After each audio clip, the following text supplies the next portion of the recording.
अब हम जो है वो पार्ट बी पढ़ेंगे, एंगुलर काइनेटिक्स पढ़ेंगे। हमने पिछली वीडियो में पढ़ा था लीनियर काइनेटिक्स के बारे में, अब हम पढ़ेंगे एंगुलर काइनेटिक्स के बारे में। तो सबसे पहले हम ये देखते हैं कि एंगुलर काइनेटिक्स है क्या।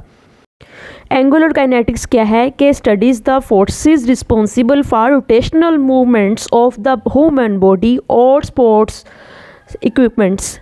ठीक है, जैसे कि इसमें ये कहा गया है कि एंगुलर काइनेटिक्स में हम उन फोर्सेस को स्टडी करते हैं जो कि किसी भी ह्यूमन बॉडी में या स्पोर्ट्स इक्विपमेंट के अंदर रोटेशनल मूवमेंट्स लेकर आती हैं, रोटेशनल मूवमेंट्स लेकर आती हैं, वो वाली फोर्सेस को स्टडी करते हैं एंगुलर काइनेटिक्स में।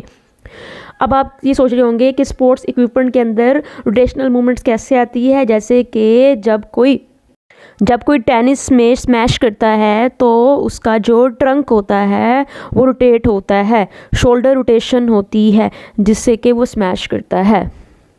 खिलाड़ी जब क्रिकेट में बॉलिंग करता है तो उसका शोल्डर में रोटेशन होती है, ठीक है, जिससे उसकी रिस्ट जो होती है वो भी एक स्नैप क्रिएट करती है एंगुलर मोशन वाला, जिससे कि क्या होती है, स्विंग होती है, ठीक है, बॉल स्विंग करती है। देन हम पढ़ेंगे इसेंट्रिक फोर्स। इसेंट्रिक फोर्स क्या है?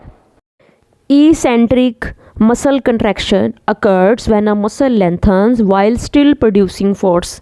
देखिए, इसेंट्रिक में ये होता है कि मसल जो है वो फोर्स तो प्रोड्यूस कर रहा होता है, लेकिन जो उसका साइज़ होता है वो लेंथन ही रहता है, वो शॉर्ट नहीं होता, वो लेंथन्स ही रहता है, लेंथ में ही रहता है। For example, When you walk downstairs, जब आप सीढ़ियाँ नीचे उतर रहे होते हैं, your thigh muscle are working, तो जो आपका क्वाड्रिसेप्स मसल हैं वो वर्क कर रहे होते हैं जब आप सीढ़ियाँ उतर रहे होते हैं, लेकिन आपका जो नी होता है वो तो बेंड हो रहा होता है, लेकिन जो आपका मसल है वो तो स्ट्रेंथनिंग की तरफ जा रहा होता है, वो तो लेंथ की तरफ जा रहा होता है, जो आपका क्वाड्रिसेप मसल होता है। तो ये जो है ये इसेंट्रिक मसल कंट्रैक्शन है, जब मसल लेंथ में जाए और फोर्स भी प्रोड्यूस करे। अब एग्जाम्पल नंबर 2, डंबल में जब डंबल को नीचे किया जाता है, लोअर अ डंबल, तो बाइसेप एक्टिव हो जाते हैं, बाइसेप मसल्स, ठीक है। तो बाइसेप मसल क्या होता है, लॉन्गर हो रहा होता है, लेकिन वो फोर्स लगा रहा होता है डंबल को होल्ड किए हुए, जो है नीचे करता है डंबल जब एक पर्सन, तो उसका बाइसेप्स मसल एक्टिव है, लेंथ में जा रहा है, लॉन्गर हो रहा है, लेकिन फोर्स लगा रहा है। तो ये है हमारे पास इसेंट्रिक फोर्स। अब हमारे पास है मोमेंट। अब मोमेंट में क्या होता है कि ये होती क्या, ये बड़ी इंपॉर्टेंट चीज़ है रोटेशनल में। देखें, it is the rotational effect of a force around a joint और एक्सिस। ये क्या है, ये रोटेशनल इफेक्ट है, इसको टॉर्क भी कहते हैं, ठीक है। ये एक रोटेशनल इफेक्ट है, फोर्स का ही एक रोटेशनल इफेक्ट है जिसको हम मोमेंट कहते हैं या टॉर्क कहते हैं। ये किसके इर्द गिर्द है, एक फिक्स्ड जॉइंट के या एक एक्सिस के गिर्द ये इफेक्ट लगता है, और फिर भी किसी भी ऑब्जेक्ट को गोल दायरे में घुमाने की कोशिश करता है। तो ये एक रोटेशनल इफेक्ट है जो कि एंगुलर मूवमेंट जो है वो लेके आता है।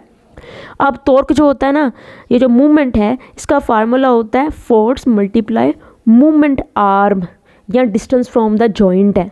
अब इसमें होता है क्या, मैं समझाती हूँ आपको इजीली। देखें, यहाँ तक समझें कि ये एक रोटेशनल फोर्स है जिसने किसी बॉडी के अंदर रोटेशनल मूवमेंट लेके आनी है, ठीक है, जिसको मूवमेंट कहते हैं।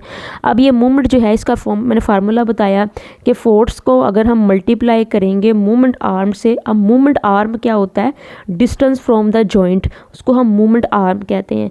जैसा कि फॉर एग्जाम्पल दरवाज़ा खोलते हैं ना आप लोग, push door near the hinge. Hinge क्या है, हिंज उसका कब्ज़ा है दरवाजे का। अगर आप दरवाज़ा खोलते हैं और कब्ज़े के पास से पकड़ के दरवाज़ा खोलने की कोशिश करते हैं, ज़्यादा ताकत लगती है, हार्ड होता है ये चीज़। लेकिन अगर आप दरवाजे को कब्ज़े के दूर से पकड़ें, यानी push the door far from hinge, बहुत दूर से पकड़ के आप दरवाजे को बंद करें या खोलें तो बड़ी ज़्यादा खुलेगा, आसानी से खुल जाएगा दरवाज़ा। तो ये जो मूवमेंट आर्म है ये ज़्यादा हो गया। जब आपने हिंज मतलब जो कब्ज़ा था दरवाजे का, वो एक्सिस था, ठीक है, वो एक एक्सिस था, वो जॉइंट था दरवाजे का, जिससे दरवाज़ा बंद हो रहा था, खुल रहा था। जब आप पास से पकड़ते हो तो मूवमेंट आर्म जो है वो कम हो जाता है।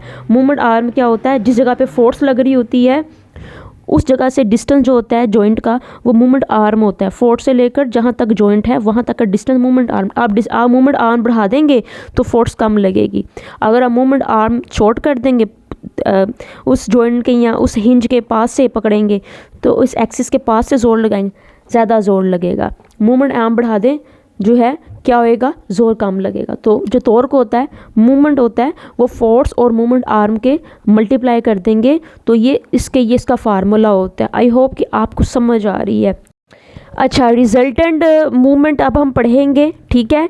रिजल्टेंट का मतलब होता है मजमुई, ठीक है। तो रिजल्टेंट मूवमेंट में ये होता है कि final movement produced by the combination of all forces acting on the body.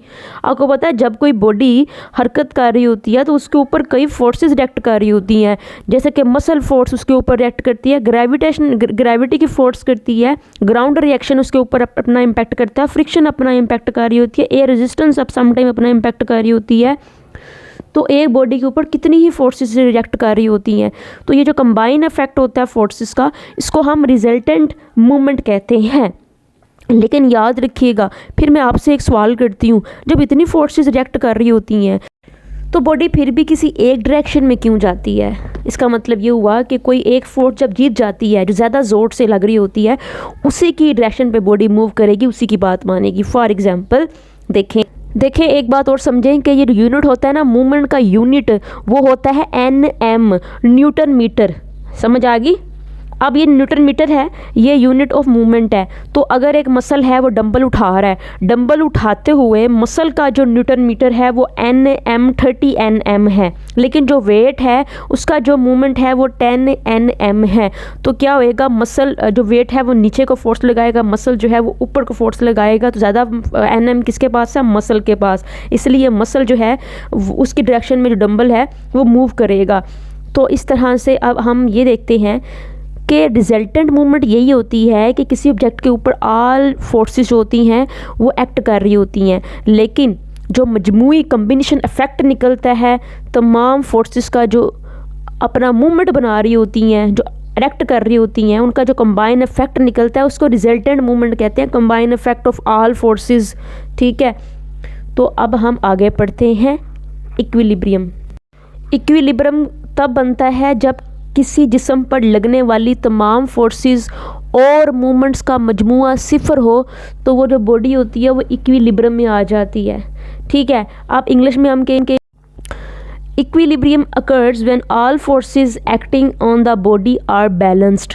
या तो वो ज़ीरो हो, जितनी बॉडी रिएक्ट कर रही हैं बराबर हो, तो बॉडी जो होगी वो इक्विलिब्रियम में आ जाएगी। फॉर एग्जांपल, इंसान खड़ा है, जिस्म का नीचे का यानी वज़न है, और ज़मीन जो है वही एक फ़ोर्स लगा रही है, ऊपर की जानिब रिएक्शन फ़ोर्स लगा रही है। दोनों बराबर है। इंसान का वज़न ज़मीन की तरफ फ़ोर्स लगा रहा है और जो फोर्स ज़मीन फ़ोर्स लगा रही है ऊपर इंसान की तरफ, दोनों बराबर हैं। इसीलिए इंसान खड़ा हुआ है आराम से, इक्विलिब्रियम में है।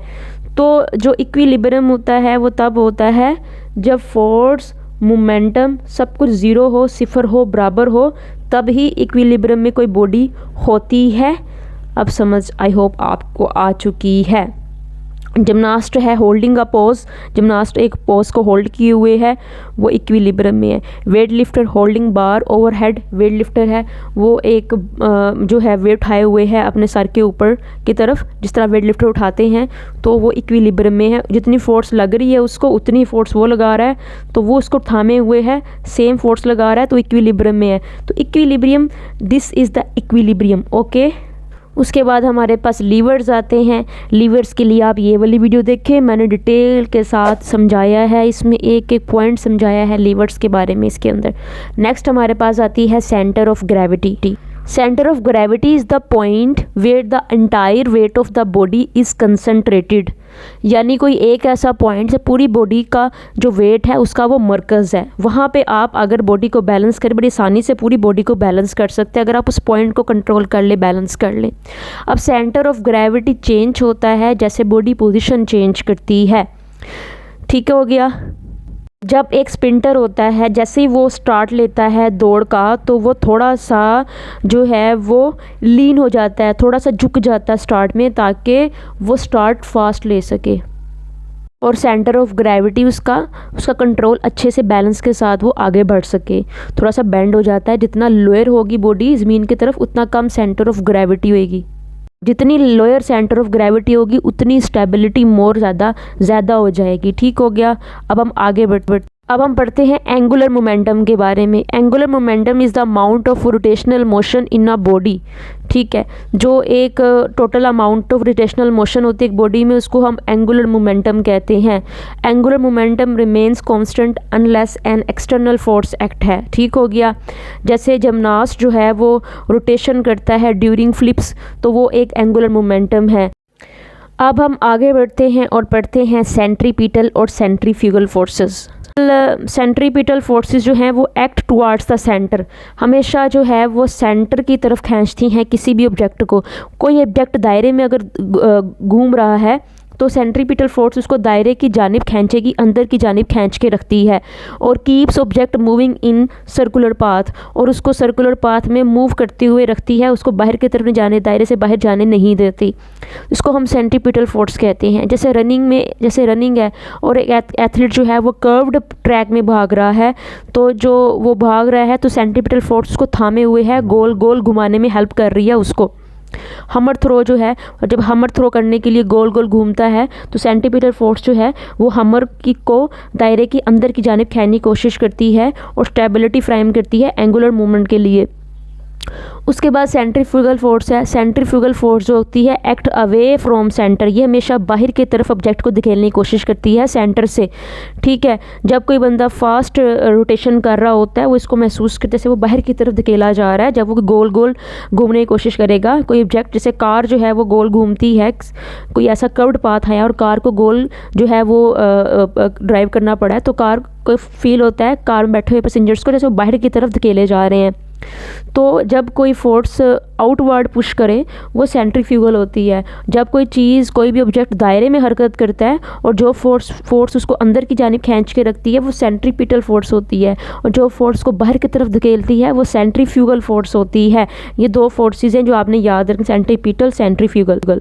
बड़ा ही आसान आपके लिए टिप है कि centripetal pulling in, centrifugal pushing out. तो याद रखिएगा। ये थी मेरी आज की वीडियो जो मैंने चैप्टर नंबर 3, ठीक है, उसको पूरा कंप्लीट कर लिया है। नेक्स्ट हम चैप्टर नंबर 4 यूनिट 4 पढ़ेंगे। स्पोर्ट्स बायोमैकेनिक्स सिलेबस को कवर करने की कोशिश करेंगे इंशाल्लाह। ओके, चैनल को सब्सक्राइब ज़रूर कीजिएगा, वीडियो को लाइक कीजिएगा, सब्सक्राइब कीजिएगा चैनल को। ये आप लोगों की तरफ से इनाम होता है ताकि ये मुझे काम करने के लिए मोटिवेट करता है।